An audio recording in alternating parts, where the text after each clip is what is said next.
രാജ്യം വീണ്ടും അതീവ ജാഗ്രതയിലാണ്.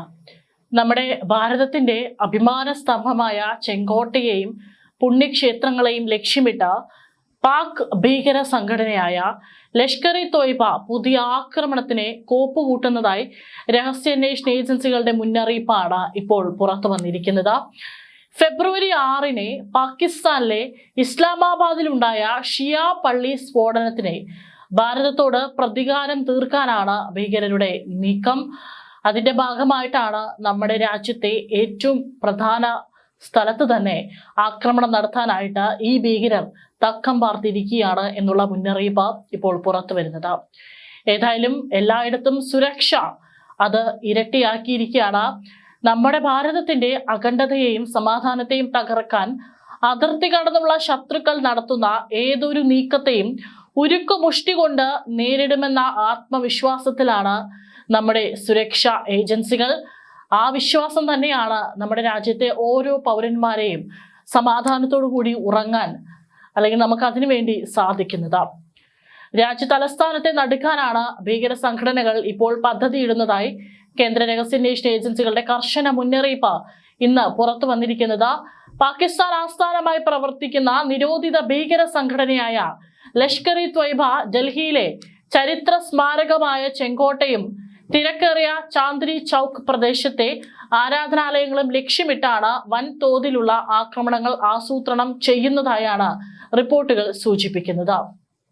കഴിഞ്ഞ കുറച്ചു മാസങ്ങളായി ഡൽഹിയിൽ നിലനിൽക്കുന്ന അശാന്തമായ അന്തരീക്ഷത്തിന് ആക്കം കൂട്ടുന്നതാണ് പുതിയ സുരക്ഷാ വെല്ലുവിളികൾ. പലപ്പോഴും പാകിസ്ഥാൻ നമ്മുടെ ഭാരതത്തെ നോക്കി പലതരത്തിലുള്ള ഭീഷണികളും മുഴക്കാറുണ്ട്. അങ്ങോട്ട് ഒന്നും തന്നെ നമ്മൾ പറഞ്ഞില്ല എന്നുണ്ടെങ്കിലും ഇങ്ങോട്ട് കയറി ചൊറിയുന്ന സ്വഭാവം അത് പാകിസ്ഥാൻ തുടർന്നുകൊണ്ടേയിരിക്കുകയാണ്. പ്രത്യേകിച്ച് ഓപ്പറേഷൻ സിന്ദൂർ കഴിഞ്ഞിട്ടും രഹസ്യാന്വേഷണ വിഭാഗത്തിന്റെ റിപ്പോർട്ടിനെ തുടർന്ന് ഡൽഹി പോലീസും അർദ്ധസൈനിക വിഭാഗങ്ങളും നഗരത്തിലുടനീളം സുരക്ഷാ പരിശോധനകൾ കർശനമാക്കിയിട്ടുണ്ട്. ലഷ്കർ-ഇ-തോയ്ബയുടെ പുതിയ നീക്കത്തിന് പിന്നിൽ അന്താരാഷ്ട്ര തലത്തിലുള്ള ചില സംഭവ വികാസങ്ങളുണ്ടെന്നും രഹസ്യാന്വേഷണ ഏജൻസികൾ വിലയിരുത്തുന്നു.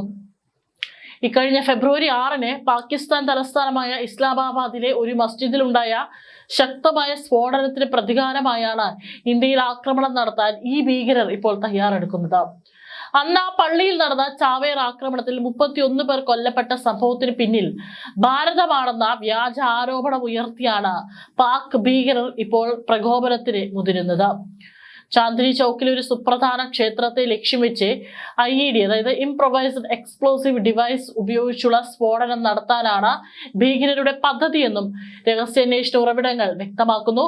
ജനങ്ങൾ തിങ്ങിപ്പാർക്കുന്നതും വിദേശ സഞ്ചാരികൾ ഏറെ എത്തുന്നതുമായ ചാന്ദിനി ചൗക്ക് ലക്ഷ്യമിടുന്നതിലൂടെ രാജ്യവ്യാപകമായി ഭീതി പടർത്തുകയാണ് ഭീകര സംഘടനയുടെ ലക്ഷ്യം. കാരണം പ്രത്യേകിച്ച് കൂടുതൽ വിനോദസഞ്ചാരികൾക്കുള്ളിലും നമ്മുടെ രാജ്യം സുരക്ഷിതമല്ല. നമ്മുടെ രാജ്യത്ത് ഇത്തരത്തിലുള്ള ഭീകര പ്രവർത്തനങ്ങൾ അല്ലെങ്കിൽ ഇത്തരത്തിലുള്ള ഭീകരാക്രമണ സാധ്യത വളരെ കൂടുതലാണ് എന്നുള്ള ഒരു ഭയം സൃഷ്ടിക്കാൻ കൂടിയിട്ടാണ് ഇത്തരത്തിലുള്ള നീക്കത്തിന് ഈ പറയുന്ന ഭീകരർ തയ്യാറെടുക്കുന്നത്. റിപ്പബ്ലിക് ദിനത്തിന് മുൻപ് തന്നെ ഭീകര ഭീഷണിയെ കുറിച്ചുള്ള സൂചനകൾ ലഭിച്ചിരുന്നതായി മുതിർന്ന പോലീസ് ഉദ്യോഗസ്ഥർ വ്യക്തമാക്കി.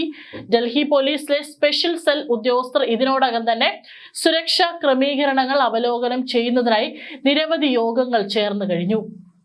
മഹാശിവരാത്രി പ്രമാണിച്ച് ചാന്ദിനി ചൗക്കിലെ പ്രശസ്തമായ ഗൗരി ശങ്കർ ക്ഷേത്രം ഉൾപ്പെടെയുള്ള ആരാധനാലയങ്ങളിൽ കമാൻഡോകളെയും പ്രത്യേക നിരീക്ഷണ സംഘങ്ങളെയും വിന്യസിച്ചിട്ടുണ്ട്.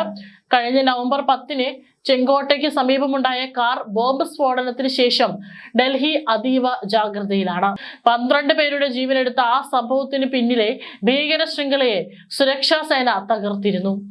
ഇതിന് പിന്നാലെ ഖലിസ്ഥാനി ഭീകരരും ബംഗ്ലാദേശ് കേന്ദ്രീകരിച്ച് പ്രവർത്തിക്കുന്ന ഭീകര സംഘങ്ങളും ഇന്ത്യയിലെ ഗുണ്ടാ സംഘങ്ങളുമായി ചേർന്ന് അസ്ഥിരതയുണ്ടാക്കാൻ ശ്രമിക്കുന്നതായും വിവരമുണ്ട്. നിലവിൽ ഡൽഹിയിൽ നടക്കുന്ന ആഗോള AI ഉച്ചകോടിയുടെ പശ്ചാത്തലത്തിലും നഗരം കനത്ത സുരക്ഷാ വലയത്തിലാണ്. ബോംബ് ഡിസ്പോസൽ സ്ക്വാഡുകൾ, ഡോഗ് സ്ക്വാഡുകൾ, ക്വിക്ക് റിയാക്ഷൻ ടീമുകൾ എന്നിവരെ തന്ത്രപ്രധാനമായ സ്ഥലങ്ങളിൽ വിന്യസിച്ചു കഴിഞ്ഞു. ശത്രുക്കളുടെ ഏത് പ്രകോപനത്തെയും ചെറുത്തു തോൽപ്പിക്കാൻ ഭാരതം സജ്ജമാണെന്നും ഒരടി പോലും പിന്നോട്ടില്ലെന്നും അധികൃതർ ആവർത്തിച്ചു. ചരിത്ര പ്രസിദ്ധമായ ചെങ്കോട്ടയ്ക്ക് നേരെ മുൻപും ലഷ്കർ-ഇ-തോയ്ബ കണ്ണുവെച്ചിട്ടുണ്ട്. എന്നാൽ ഇത്തവണത്തെ മുന്നറിയിപ്പിന് പിന്നിൽ ഭീതിതമായ ചില മുൻകാല സംഭവങ്ങളുണ്ട്. 2025 നവംബർ 10 ചെങ്കോട്ട മെട്രോ സ്റ്റേഷന് സമീപമുണ്ടായ കാർ ബോംബ് സ്ഫോടനം ഇതിന്റെ ഉദാഹരണമാണ്. മെട്രോ സ്റ്റേഷന്റെ 1-ാം നമ്പർ ഗേറ്റിന് സമീപം സ്ഫോടക വസ്തുക്കൾ നിറച്ച കാർ പൊട്ടിത്തെറിച്ച് അന്ന് 12 പേർക്കാണ് ജീവൻ നഷ്ടമായത്. ആ മുറിവുണങ്ങും മുമ്പേ വീണ്ടും ചെങ്കോട്ട ലക്ഷ്യമിട്ടുള്ള ഭീകരരുടെ നീക്കം സുരക്ഷാ ഏജൻസികളെ വല്ലാതെ ആശങ്കപ്പെടുത്തുന്നു. ചെങ്കോട്ടയ്ക്ക് പുറമെ രാജ്യത്തെ മറ്റ് പ്രമുഖ ആരാധനാലയങ്ങളും ഭീകരരുടെ നിരീക്ഷണത്തിലാണെന്നും റിപ്പോർട്ടുകൾ പറയുന്നു.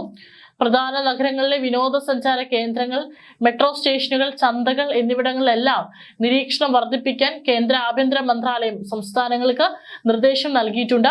മുന്നറിയിപ്പിനെ തുടർന്ന് ഡൽഹിയിൽ അതീവ ജാഗ്രതയാണ് പ്രഖ്യാപിച്ചിട്ടുള്ളത്. ഡൽഹിയിലേക്കുള്ള അതിർത്തികൾ സീൽ ചെയ്യുകയും വാഹന പരിശോധന കർശനമാക്കുകയും ചെയ്തു. റെയിൽവേ സ്റ്റേഷനുകളിലും വിമാനത്താവളങ്ങളിലും കനത്ത സുരക്ഷയാണ് ഏർപ്പെടുത്തിയിരിക്കുന്നത്. CCTV ക്യാമറകൾ വഴിയുള്ള നിരീക്ഷണം ശക്തമാക്കി. സംശയാസ്പദമായ സാഹചര്യത്തിൽ കാണപ്പെടുന്ന വ്യക്തികളെയും ഉപേക്ഷിക്കപ്പെട്ട നിലയിൽ കാണുന്ന വസ്തുക്കളെയും നിരീക്ഷിക്കാൻ പ്രത്യേക സംഘങ്ങളെ നിയോഗിച്ചു. പ്രധാന കേന്ദ്രങ്ങളിൽ അടിയന്തര സാഹചര്യം നേരിടുന്നതിനായി സുരക്ഷാ സേനകൾക്ക് മോക്ക് ഡ്രില്ലുകൾ സംഘടിപ്പിച്ചു വരികയാണ്. അപരിചിതർ നൽകുന്ന പാഴ്സലുകൾ വാങ്ങാതിരിക്കാനും സംശയാസ്പദമായി എന്തെങ്കിലും ശ്രദ്ധയിൽപ്പെട്ടാൽ ഉടൻ തന്നെ പോലീസിനെ അറിയിക്കാനും അധികൃതർ പൊതുജനങ്ങളോട് ആവശ്യപ്പെട്ടിട്ടുണ്ട്. സാങ്കേതിക വിദ്യയുടെ സഹായത്തോടെ അതിർത്തി കടന്നുള്ള ഭീകര പ്രവർത്തനങ്ങൾ ആസൂത്രണം ചെയ്യുന്ന രീതിയാണ് ഇപ്പോൾ ലഷ്കർ-ഇ-ത്വയ്ബ സ്വീകരിക്കുന്നത്. ഡ്രോണുകൾ വഴിയുള്ള ആയുധക്കടത്തും സൈബർ ഇടങ്ങളിലൂടെയുള്ള ആശയവിനിമയം സുരക്ഷാ ഏജൻസികൾക്ക് വലിയ വെല്ലുവിളിയാകുന്നുണ്ട്. 2025 സംഭവത്തിനു ശേഷം ഡൽഹിയുടെ സുരക്ഷാ പ്ലാനിൽ വലിയ മാറ്റങ്ങൾ വരുത്തിയിട്ടുണ്ടെങ്കിലും ഭീകരരുടെ പുതിയ നീക്കങ്ങൾ സദാ ജാഗ്രത ആവശ്യപ്പെടുന്നതാണ്. രാജ്യ തലസ്ഥാനം ഭീകരരുടെ നിഴലിലാണെന്ന റിപ്പോർട്ടുകൾ പുറത്തു വന്നതോടെ ജനങ്ങൾക്കിടയിലും ആശങ്ക പടർന്നിട്ടുണ്ട്. എങ്കിലും ഭയപ്പെടേണ്ട സാഹചര്യമില്ലെന്നും ഏതുതരം വെല്ലുവിളികളെയും നേരിടാൻ ഇന്ത്യൻ സുരക്ഷാ സേന സജ്ജമാണെന്നും ആഭ്യന്തര മന്ത്രാലയം ഉറപ്പു നൽകുന്നു. പാകിസ്ഥാൻ ആസ്ഥാനമായി പ്രവർത്തിക്കുന്ന സംഘടനയാണ് ലഷ്കർ-ഇ-ത്വയ്ബ. രാജ്യത്തെ നടുക്കിയ പഹൽഗാം ഭീകരാക്രമണത്തിന് പിന്നിലും മറ്റും ഇവരാണ്. ഇതിനോടകം അമേരിക്കയും ഇസ്രായേലും ഔദ്യോഗികമായി ഇവരെ ഭീകര സംഘടനകളായി പ്രഖ്യാപിച്ചു കഴിഞ്ഞു. 2008 നവംബർ 26 മുതൽ 29 വരെ നീണ്ടുനിന്ന മുംബൈ ആക്രമണത്തിന് പിന്നിൽ പാകിസ്ഥാനിൽ നിന്നുള്ള 10-അംഗ ലഷ്കർ-ഇ-ത്വയ്ബ സംഘമായിരുന്നു. രാജ്യത്തെ നടുക്കിയ ഭീകരാക്രമണത്തിൽ അന്ന് നമുക്ക് 166 പേർ മരിക്കുകയും 300ഓളം പേർക്ക് പരിക്കേൽക്കുകയും ചെയ്തു. ഏതായാലും നമ്മുടെ രാജ്യം അതീവ സുരക്ഷയിലാണ്. അതിന്റെ ഭാഗമായിട്ടാണ് ജനങ്ങൾക്കും ചില മുന്നറിയിപ്പുകൾ തരുവാനായിട്ടാണ് ഈ നിർദ്ദേശം ഇപ്പോൾ പുറത്തുവിട്ടിരിക്കുന്നത്. തീർച്ചയായിട്ടും നമ്മുടെ രാജ്യം സജ്ജമാണ്. ഏതെങ്കിലും തരത്തിലുള്ള എന്തെങ്കിലും ഉണ്ടായിക്കഴിഞ്ഞാൽ അതിനെ ചെറുത്തു നിൽക്കാനുള്ള എല്ലാ തയ്യാറെടുപ്പുകളും നമ്മുടെ രാജ്യം ഒരുക്കി കഴിഞ്ഞു.